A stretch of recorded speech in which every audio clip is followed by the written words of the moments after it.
ನಮಸ್ಕಾರ, ರಿವ್ಯೂ ಚಾನಲ್ಗೆ ಸ್ವಾಗತ. ನಾನು ಸೌಖ್ಯ ಗಾಂವ್ಕರ್. ಕರ್ನಾಟಕ ಪಾಲಿಟಿಕ್ಸ್ ಅಲ್ಲಿ ಈಗ ಅಸಲಿ ಆಟ ಶುರುವಾಗಿದೆ.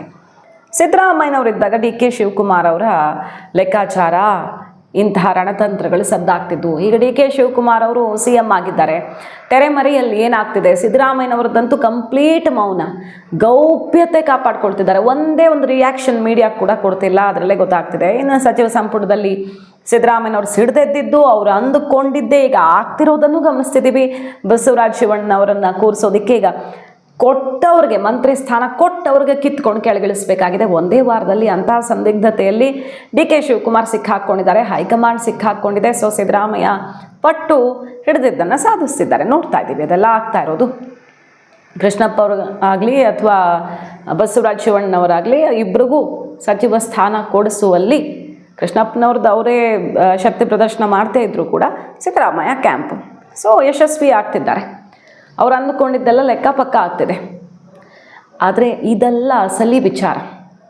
ಅಸಲಿಗೆ ಆಟ ಈಗ ಶುರುವಾಗಿದೆ ನೋಡಿ. ಮೈಸೂರಲ್ಲಿ ನಿನ್ನೆ ನಡೆದಂತಹ ಮೀಟಿಂಗಲ್ಲಿ ಏನು ಸಂದೇಶ? ಹಾಗಾದರೆ ನಿನ್ನೆ ಒಂದು ಮೀಟಿಂಗ್ ಆಯಿತು, ಗಮನಿಸಿರ್ತೀರಿ ನೀವು. ಸಿದ್ದರಾಮಯ್ಯ ಆಪ್ತ ವಲಯದಲ್ಲಿ ಗುರುತಿಸ್ಕೊಂಡಿರೋರು ಅವರು ಇವರು ಅಂತಲ್ಲ, ಎಲ್ಲ ಸೇರ್ಕೊಂಡು ಆ ಭಾಗದ ಮೈಸೂರು ಭಾಗದ ಶಾಸಕರೆಲ್ಲ ಒಂದಾಗಿ ಇಲ್ಲೇನು ಸರಿ ಇಲ್ಲ, ಎಲ್ಲ ಸರಿ ಇದೆ ಅಂತ ನಾವಿನ್ನು ಒಪ್ಕೊಳ್ಳೋದು ಇಲ್ಲ, ಇಷ್ಟಿಂದ ಮುಂಚೆನೇ ನಾವು ಒಂದಾಗಿಬಿಡ್ಬೇಕಿತ್ತು, ಈಗ ಈ ಭಾಗದ ಶಾಸಕರು ನಾವು ಒಂದಾಗಿದ್ದೀವಿ ಅಂತ ಒಂದು ಬಿಗ್ ಮೆಸೇಜ್ ಕೊಟ್ರಲ್ಲ ಅಲ್ಲಿಂದ.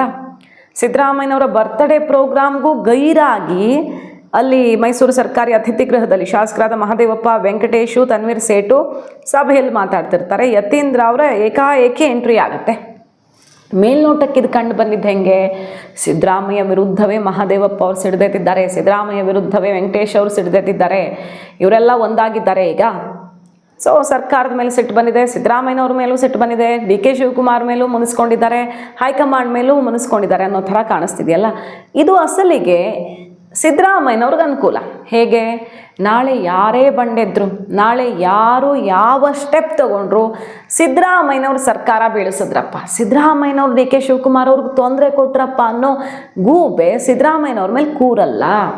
ಆ ಹಣೆಪಟ್ಟಿಯನ್ನು ಮಾಜಿ ಮುಖ್ಯಮಂತ್ರಿಗಳು ಕಟ್ಟಿಕೊಂಡು ಇತಿಹಾಸದಲ್ಲಿ ಕಪ್ಪು ಚುಕ್ಕಿಯಾಗಿ ಉಳ್ಕೊಳ್ಬೇಕಾಗಿಲ್ಲ. ಯಾಕಂದರೆ ಅವರೆಲ್ಲ ಸಿದ್ದರಾಮಯ್ಯನವ್ರ ಮೇಲೆ ಮುನಿಸ್ಕೊಂಡಿದ್ದಾರೆ, ಸಿದ್ದರಾಮಯ್ಯನವರೇ ಇವರಿಂದ ದೂರ ಆಗಿದ್ದಾರೆ. ಜಮೀರ್ ಅಹ್ಮದ್ ಖಾನ್ ನೋಡಿ, ಯಾರ್ಯಾರು ಆಪ್ತರು ಅಂತಿದ್ರಲ್ಲ ಅವರು ಎಲ್ಲರಿಂದಲೂ ಈಗ ಅಂತರ ಕಾಯ್ದುಕೊಂಡಂತೆ ಬೆಳವಣಿಗೆಗಳು ರೆಡಿಯಾಗಿವೆ. ಸತೀಶ್ ಜಾರಕಿಹೊಳಿ ಸಿದ್ದರಾಮಯ್ಯನವ್ರ ಜೊತೆ ಜಗಳಾಡ್ಕೊಂಡಿದ್ದಾರಂತೆ. ಜಮೀರ್ ಅಹ್ಮದ್ ಖಾನ್ಗೂ ಸಿದ್ದರಾಮಯ್ಯನವ್ರಿಗೂ ಆಗೋದೇ ಇಲ್ವಂತೆ. ಮಹದೇವಪ್ಪನವ್ರಿಗೂ ಸಿದ್ದರಾಮಯ್ಯನವ್ರಿಗೂ ಎಲ್ಲ ಮುರಿದು ಬಿದ್ದಿದೆಯಂತೆ. ಇವರು 3 ಜನನೇ ಅತ್ಯಂತ ಆಪ್ತರು. ಈಗ ಇವರು 3 ಜನರ ಜೊತೆನೇ ಮುನಿಸು. ಏನು ಮೆಸೇಜ್ ಇದು ಅಸಲಿಗೆ? ಇವರೆಲ್ಲರೂ ಕೂಡ ಆಯಾ ಭಾಗದಲ್ಲಿ ತಮ್ಮದೇ ಆದ ಅತ್ಯಂತ ದೊಡ್ಡ ಶಕ್ತಿಯನ್ನು ಹೊಂದಿರೋರು. ಇಬ್ಬರು ಕ್ಯಾಬಿನೆಟಲ್ಲಿ ಇದ್ದಾರೆ, ಸತೀಶ್ ಜಾರಕಿಹೊಳಿ, ಜಮೀರ್ ಅಹ್ಮದ್ ಖಾನ್. ಜಮೀರ್ ಅವರು ಕ್ಯಾಬಿನೆಟ್ಗೆ ಇನ್ನಾದರೂ ಈಗ ಅಂತೂ ಇಂತೂ ಪ್ರಯತ್ನ ಎಲ್ಲ ಮಾಡಿ ಸಿದ್ದರಾಮಯ್ಯನವರು ಡೈರೆಕ್ಟಾಗಿ ಮೆಸೇಜ್ ಕನ್ವೆ ಮಾಡಿದ್ದಾರೆ. ಜಮೀರ್ ಅವ್ರನ್ನ ಸಂಪುಟಕ್ಕೆ ಸೇರಿಸಿಕೊಳ್ಳದಂತೆ ಸಿದ್ದರಾಮಯ್ಯನವರು ಟ್ರೈ ಮಾಡಿದರು. ಜಮೀರ್ ಅವರು ಕ್ಯಾಬಿನೆಟಲ್ಲಿ ಹೆಸರೇ ಕೊಟ್ಟಿರಲಿಲ್ಲ ಸಿದ್ದರಾಮಯ್ಯನವರು ಅಂತ ಯತೀಂದ್ರ ಅವರು ಓಪನ್ ಆಗಿ ಹೇಳ್ತಾರೆ. ಇದೆಲ್ಲ ಹಂತದಲ್ಲಿ ಸಿದ್ದು ಕ್ಯಾಂಪ್ ಕನ್ವೆ ಮಾಡ್ತಿರೋ ಮೆಸೇಜು. ಇವ್ರು ಯಾರಿಗೂ ನಮಗೂ ಸಂಬಂಧ ಇಲ್ಲ, ಇವರೆಲ್ಲ ನಮ್ಮಿಂದ ದೂರ ಆಗಿದ್ದಾರೆ, ನಾಳೆ ಏನಾದರೂ ಹೆಚ್ಚು ಕಮ್ಮಿ ಆದರೆ ಅದಕ್ಕೆ ಸಿದ್ದರಾಮಯ್ಯನವ್ರು ಹೊಣೆ ಅಲ್ಲ ಅನ್ನೋ ಮೆಸೇಜ್ ಪಾಸ್ ಆಗಿದೆ. ಸೊ ಸಿದ್ದರಾಮಯ್ಯನವ್ರು ಕೈ ತೊಳ್ಕೊಂಡಿದ್ದಾರೆ, ಯಾರೂ ಅವ್ರನ್ನ ಹೊಣೆಗಾರರನ್ನಾಗಿ ಮಾಡೋ ಹಾಗೆ ಇಲ್ಲವೇ ಇಲ್ಲ. ಸತೀಶ್ ಜಾರಕಿಹೊಳಿ 30-40 ಶಾಸಕರ ಬಲ ತಂಡ ಕಟ್ಟಿರುವಂಥ ಶಾಸಕ, ಅಷ್ಟು ಜನರನ್ನು ಕೂರಿಸಬಲ್ಲರು ಒಂದು ಕಡೆ. ಜಮೀರ್ ಅಹ್ಮದ್ ಖಾನ್ ಅವರ ಈ ಕ್ಷಣಕ್ಕೆ ಒಬ್ಬ ಸಾಮಾನ್ಯ ಶಾಸಕ ಮಂತ್ರಿ ಅಂತ ಅಂದ್ಕೊಳ್ಳೋ ಹಾಗೆ ಇಲ್ಲ. ಯಾಕಂದರೆ ಎಲೆಕ್ಷನ್ ಟೈಮಲ್ಲಿ ಅವ್ರ ಪವರ್ ಗೊತ್ತಾಗುತ್ತೆ. ಕನಿಷ್ಠ 40-50 ಕ್ಷೇತ್ರಗಳಲ್ಲಿ ಜಮೀರ್ ಅವರು ಸೋಲು ಗೆಲುವನ್ನು ನಿರ್ಧರಿಸುವಷ್ಟು ಸಮುದಾಯದ ಹಿಡಿತವನ್ನು ಹೊಂದಿದ್ದಾರೆ. ಯಾಕಂದರೆ ಈಗ ಅಲ್ಪಸಂಖ್ಯಾತರು ಮುಸಲ್ಮಾನರು ಬೇರೆ ದೊಡ್ಡ ಸಂಖ್ಯೆಯಲ್ಲಿದ್ದಾರೆ. ಈಗ ಮೊನ್ನೆ ಸರ್ವೆ ಜಾತಿ ಗಣತಿ ರಿಪೋರ್ಟೇ ಹೇಳ್ತಲ್ಲ, ಅವರೇ ನಂಬರ್ 1 ಅಂತ. ಸಿದ್ದರಾಮಯ್ಯನವ್ರು ನಂಬರ್ ಬೇರೆ ಇಟ್ಟು ಹೋದರು. ಸೊ ಜಮೀರ್ ಅವರು ಕಾಂಗ್ರೆಸ್ ಮತ ಬ್ಯಾಂಕ್ಗೆ ತುಂಬ ನಿರ್ಣಾಯಕ, ಅದು ಗೊತ್ತು ಹೈಕಮಾಂಡ್ಗೆ. ಹಾಗಾಗಿ ಯಾರು ಏನು ಹೇಳಿದ್ರು ಅವ್ರನ್ನ ಬಿಡಲಿಲ್ಲ ಜಮೀರ್ ಅವ್ರನ್ನ. ಈಗ ಒಬ್ಬರನ್ನ ಇಳಿಸ್ಬೇಕು ಅಲ್ಪಸಂಖ್ಯಾತರನ್ನ ಅಂತ ಬಂದರೂ ರಿಜ್ವಾನ್ ಅರ್ಷದ್ ಅವ್ರನ್ನ ಇಳಿಸ್ಬೋದು, ಬಿಟ್ಟರೆ ಜಮೀರ್ ಅವ್ರನ್ನ ಟಚ್ ಮಾಡೋ ಧೈರ್ಯ ಇದೆ ಅಂತ ಅನಿಸಲ್ಲ ಕಾಂಗ್ರೆಸ್ ಹೈಕಮಾಂಡ್ಗೆ. ಈ ಕಡೆ ಮಹದೇವಪ್ಪ ಅವರು, ವೆಂಕಟೇಶ್ ಅವರು, ತನ್ವೀರ್ ಸೇಠ್ ಅವರು, ವಿವಿಧ ನಾಯಕರು ಒಗ್ಗೂಡಿದ್ದಾರೆ. ಸೊ ಇದೆಲ್ಲ ಏನನ್ನು ಹೇಳ್ತಿದೆ? ತನ್ವೀರ್ ಸೇಠ್ ಅವರು DK ಕ್ಯಾಂಪಲ್ಲೇ ಗುರ್ತಿಸ್ಕೊಂಡಿದ್ರು, ಬಟ್ ಅವ್ರಿಗೆ ಸಿಗಲಿಲ್ವಲ್ಲ. ಈಗ ಸಿಗದಿದ್ದ ಮೇಲೆ ಕ್ಯಾಂಪು ಎಲ್ಲ ಇರಲ್ಲ, ಅಧಿಕಾರ ಅಷ್ಟೇ ಫೈನಲ್ಲು. ಸೊ ಇವರೆಲ್ಲ ಒಗ್ಗೂಡಿದ್ದಾರೆ. ನಿನ್ನೆ ಇನ್ಫ್ಯಾಕ್ಟ್ ಸಿದ್ದರಾಮಯ್ಯನವರ ಬರ್ತ್ಡೇ ಕಾರ್ಯಕ್ರಮ ಇತ್ತು.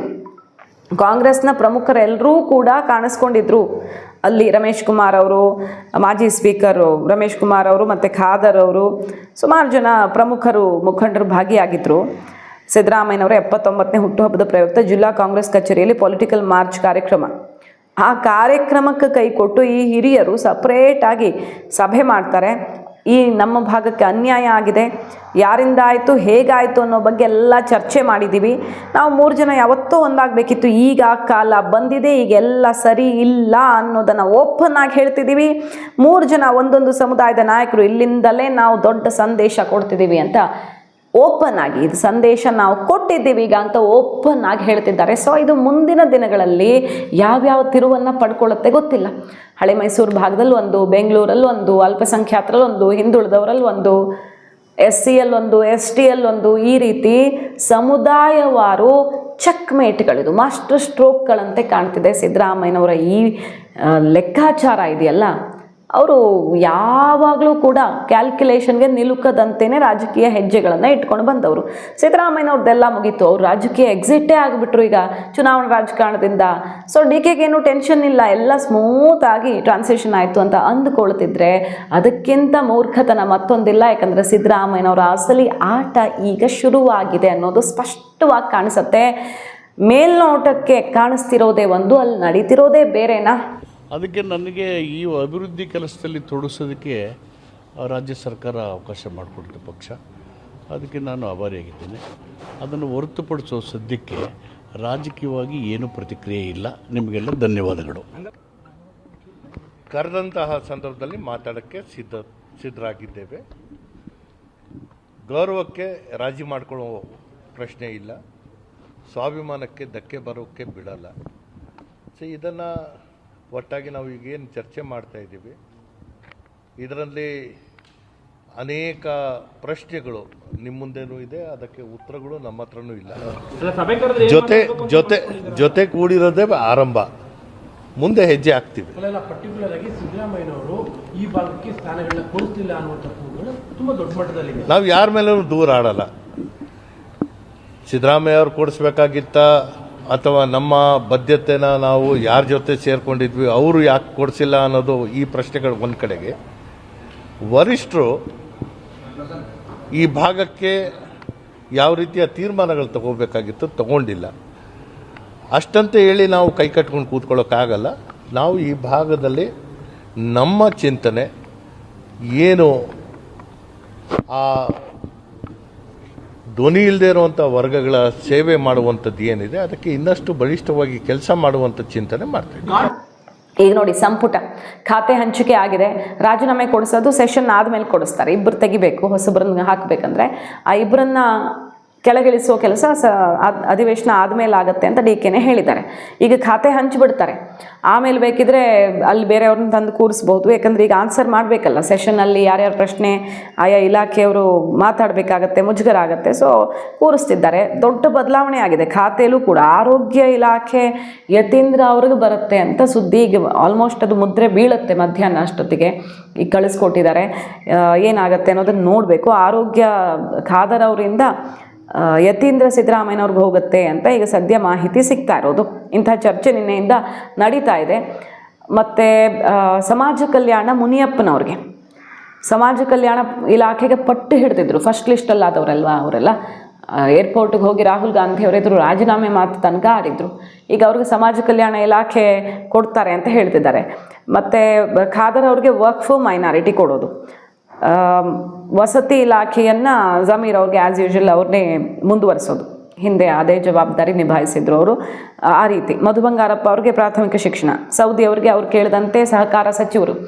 ಬೆಳಗಾವಿಯಲ್ಲಿ ಸೌದಿ ಸಹಕಾರಿ ಸಚಿವರಾಗಿಬಿಟ್ರೆ ಅದು ಸತೀಶ್ ಜಾರಕಿಹೊಳಿ ಅವರಿಗೆ ಮಾಸ್ಟರ್ ಸ್ಟ್ರೋಕ್, DK ಶಿವಕುಮಾರ್ ಕೊಡೋದು.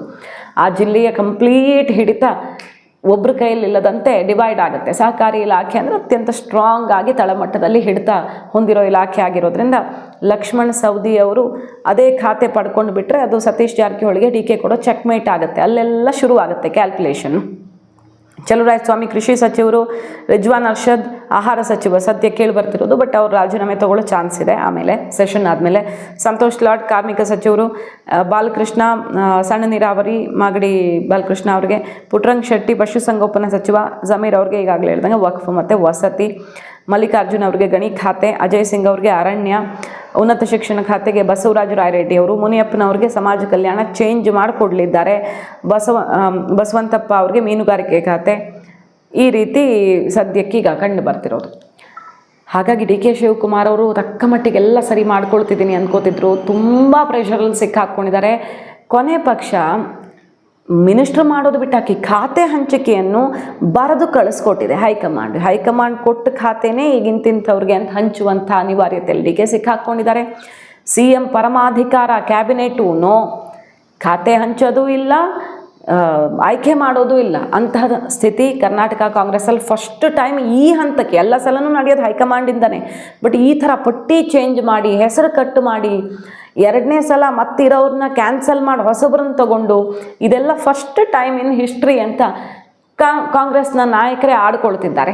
ಸೊ ಡಿ ಕೆ ಶಿವಕುಮಾರ್ ಅವರು ಆರಂಭದಲ್ಲೇನೋ ತುಂಬ ಚೆನ್ನಾಗಿ ಎಂಟ್ರಿ ತೊಗೊಂಡ್ರು, ಬಟ್ ಈಗ ಸಂಕಷ್ಟ ನಿಧಾನಕ್ಕೆ ಸುತ್ತಿಕೊಳ್ತಿರೋ ಥರ ಕಾಣಿಸ್ತಿದೆ. ಅದರಲ್ಲೂ ಸಿದ್ದರಾಮಯ್ಯನವರ game plan D K Shivakumar ಅವರು ಅರ್ಥ ಮಾಡ್ಕೊಳ್ಳೋ ಅಷ್ಟೊತ್ತಿಗೆ ಆವರಿಸ್ಕೊಂಡು ಬಿಡ್ತಾರಾ ಅನ್ನೋ ಮಟ್ಟಿಗೆ ನಡೀತಿದೆ. ಮಾಹಿತಿ ಇಷ್ಟ ಆಗಿದ್ರೆ ಮಿಸ್ ಮಾಡಿದೆ ನಮ್ಮ ಚಾನಲ್ನ ಸಬ್ಸ್ಕ್ರೈಬ್ ಮಾಡಿ, ನಿಮ್ಮ ಅಭಿಪ್ರಾಯ ಕಮೆಂಟ್ ಮಾಡಿ ತಿಳಿಸಿ. Thank you.